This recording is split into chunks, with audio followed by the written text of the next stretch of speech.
Our opening presenter is a junior here at GCHS, an active member of our school literary magazine, Inkblots. Please welcome Cory Calvert.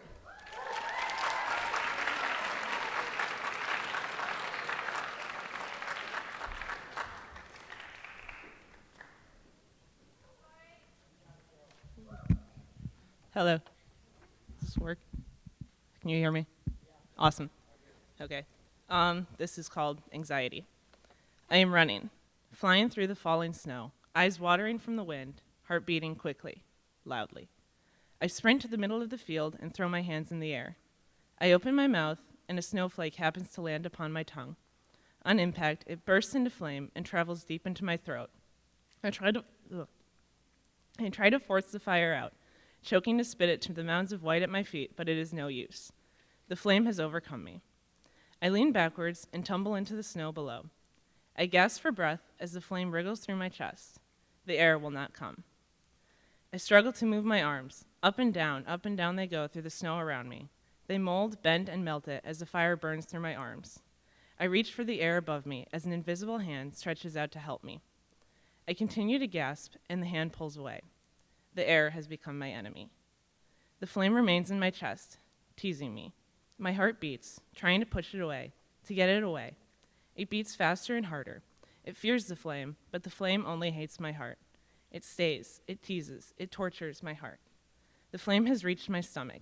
It is like fireworks, bursting apart and attacking me from the inside out. It becomes liquid and begins to swirl round and round inside me. It flows upward and chokes me. My throat is burning, my mouth is dry. I smack my lips, and there is nothing. The fire seeps through me, turning into a liquid and escaping through every pore. I lay in the snow, choking on the air which refuses to save me. Steam emerges from my pores, chokes me more. I'm drowning in the flame. Finally, it takes my arms, and they too become liquid.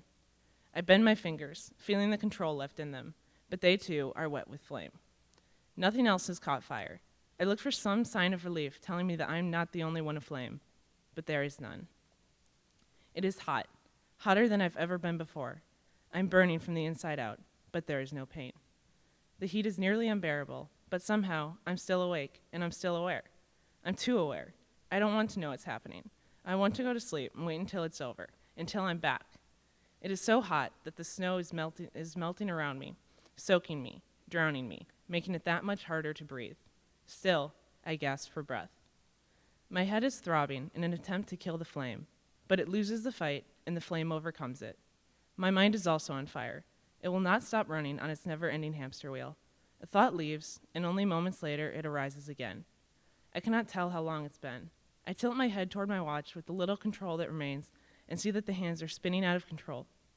I struggle to move, to feel anything beyond the flame moving through me, but there is nothing. The snow falling, a gentle breeze, but inside I am out of control. My body is shaking, vibrating really. It must be the cold, I think. How can it be anything more than the cold? But it is not the cold. I know it's not. I'm hopeful, but I know that I'm shaking out of fear. I know the flame is a flame of fear. I give a heave to the side, trying to roll over, but it does not work. I throw myself back and forth, but it is useless.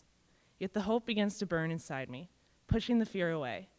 I still throw myself, but now I roll over, and I'm on my side, my knees, my feet. I'm standing again.